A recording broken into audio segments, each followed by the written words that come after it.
Gandang araw!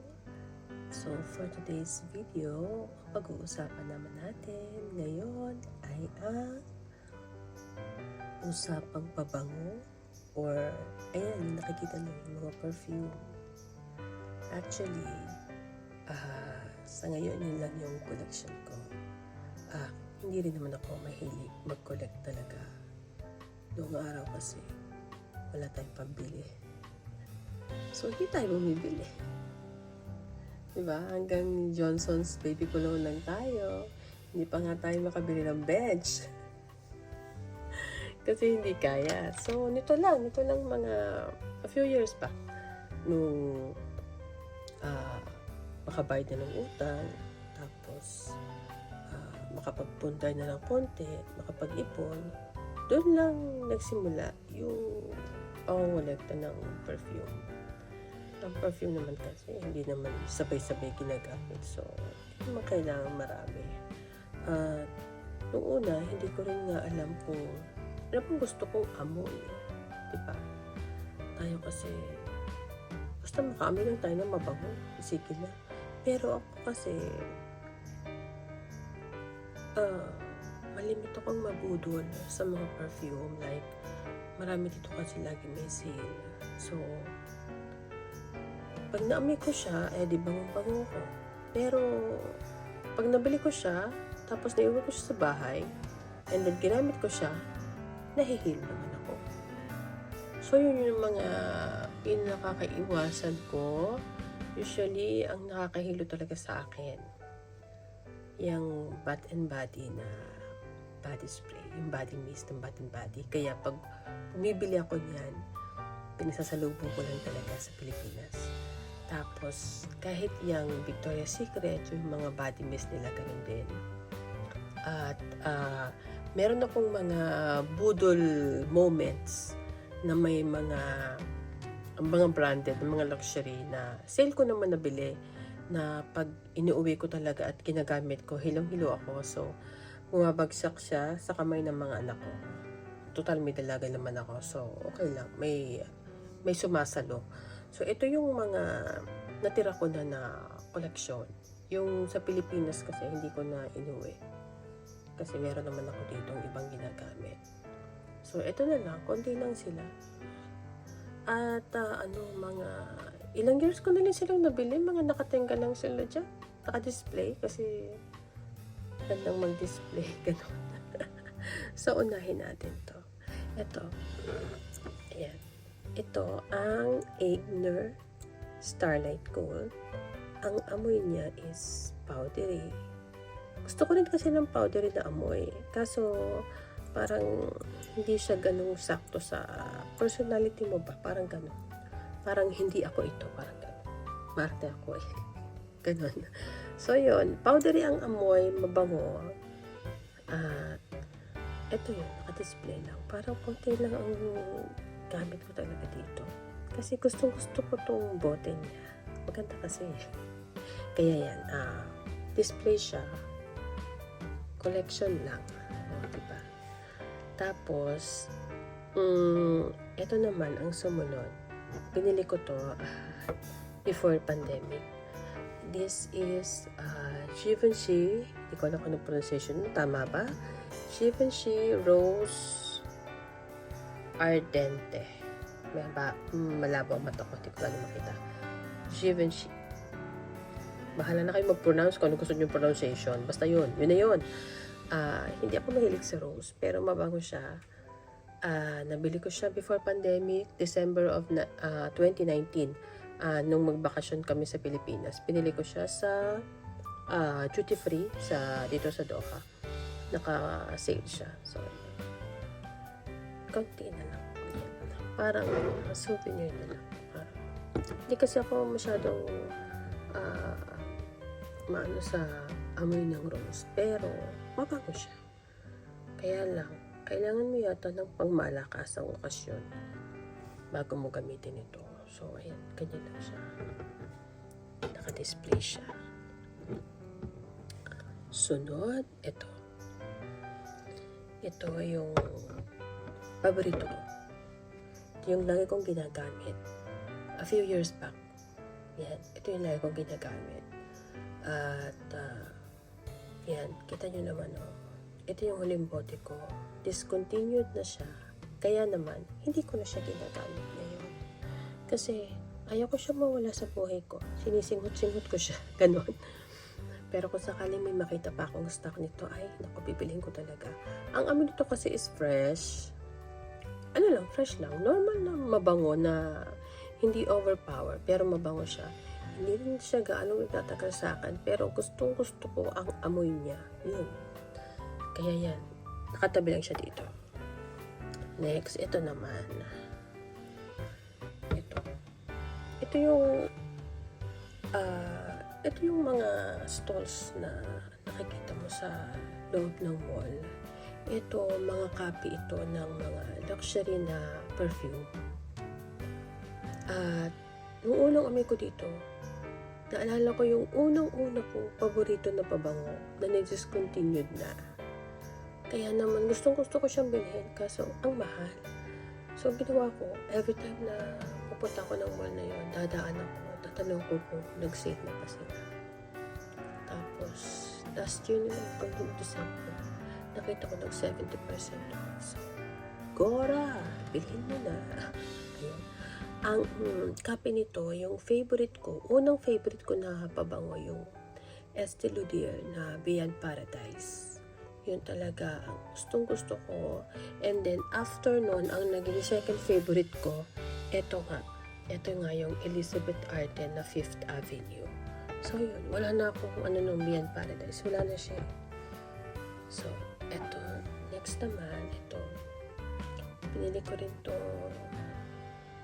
bago yata ako magpakasyon. Ito, this year lang. Early this year.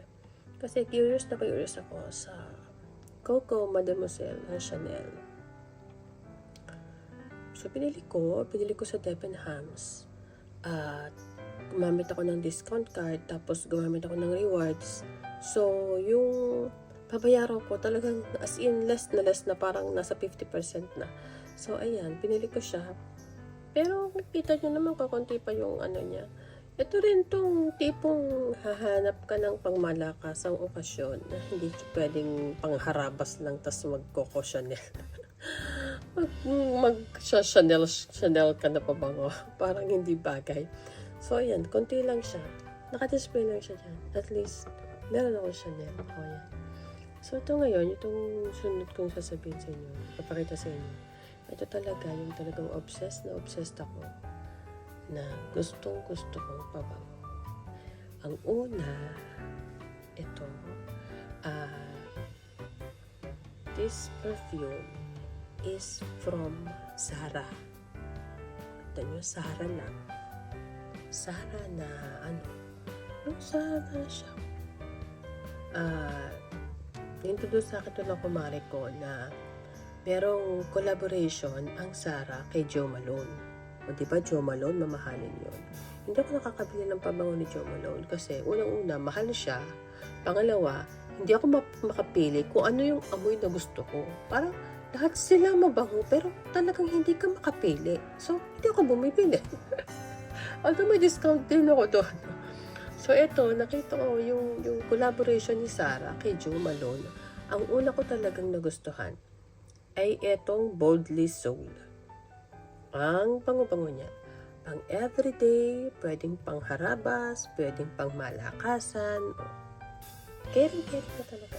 At okay naman yung yung longevity ng amoy niya. Mabango talaga. And then, ganito kasi yun. Ito yung una kong bote. Yan o. Yan. Nakaubos na ako ng isa. Kaya naman, nung maubos ko na yung isa, tinry ko naman ngayon si Gracefully Madrid. Ayan. Nung ginagamit ko, gustong-gusto ko siya. Mas bet ko siya kaysa parang parehas lang naman. Ayan. So, ito kaya talaga na-appreciate ko siya kasi nung once na kumakain ako sa Doha, sa restaurant, nung nagbabayad na ako, sabi sa akin ni Kabayan, ang bango-bango mo. Sabi ko, sigurado ka ba Kabayan ako ang naamoy mo? Sabi niya, oo, kabayan, ang bango mo. Iba yung amoy na bango niyan. Kumbaga, kakaiba daw talaga yung amoy. Yung parang sweet and fresh na talagang hindi overpower. Yun. Sabi ko, kabayan, Sara lang to. Hanapin mo yan sa shop. Tapos nung umuwi ako, nagpakasyon ako sa Pilipinas, ang pagkakamali ko, hindi ako nag-stock. So ito, nung umuwi ako sa Pilipinas, hindi ko na to dinala. Kasi kukunti na. So hindi na ako naghanap pala ako sa mga shop. Pero wala na akong makita. So sabi ko na lang sa kumare ko na, kung sakaling makadala ko sa mga malls, dumaan ka sa Sara, tingnan mo kung meron. Yun nga, kamalasan nga. Wala naman siyang nakita kahit isa. So sabi ko, sa Pilipinas ako, patay, anong gagamitin ko pag bumalik ako dyan? Anong ginawa ng lola nyo? Naghanap ako sa Shopee. Sa Shopee, may nakita ako dalawang available na Gracefully Madrid. 2,500. Kinagat ko na. Para lang may magamit ako. So, bumili ako ng isa. Yun, pagkakamali ko din, isa lang binili ko. Dapat pala, binili ko na sila parehas. Kasi, ayan o, kukunti na ulit siya. Kasi, ito talaga, yung araw-araw kong ginagamit. Kahit saan ako magpunta. Kumbaga, ito na yata yung destiny kong pabango. At itong mga nandito, ito yung mga palamuti na lang sa akin.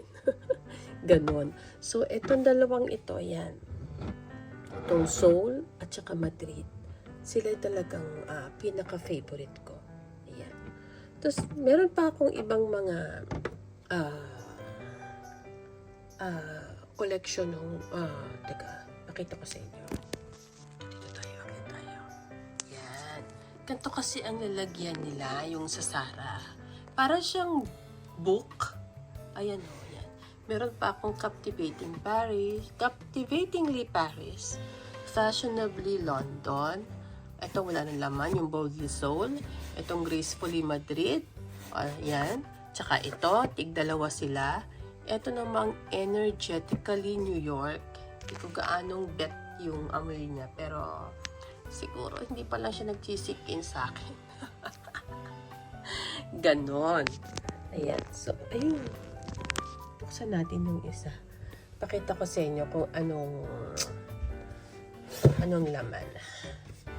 Ayun pala.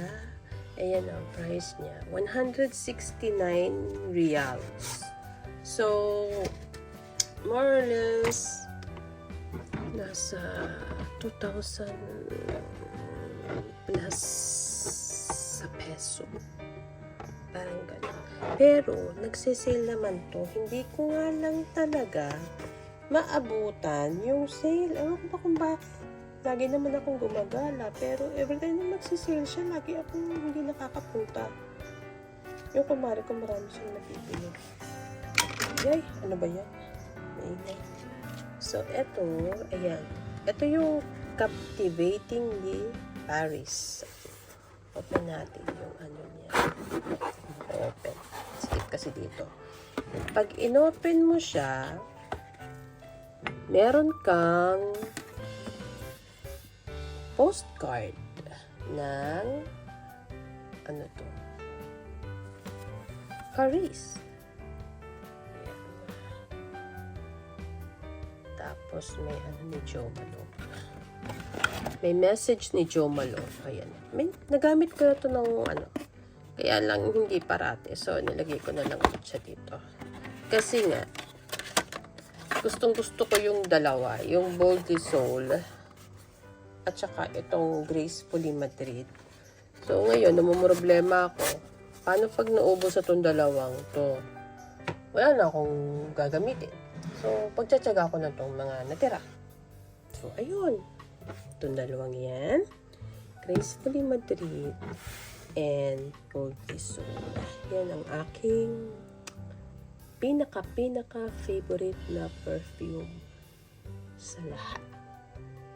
Okay? Paano? Salamat sa panonood. Hanggang sa muli. Paalam!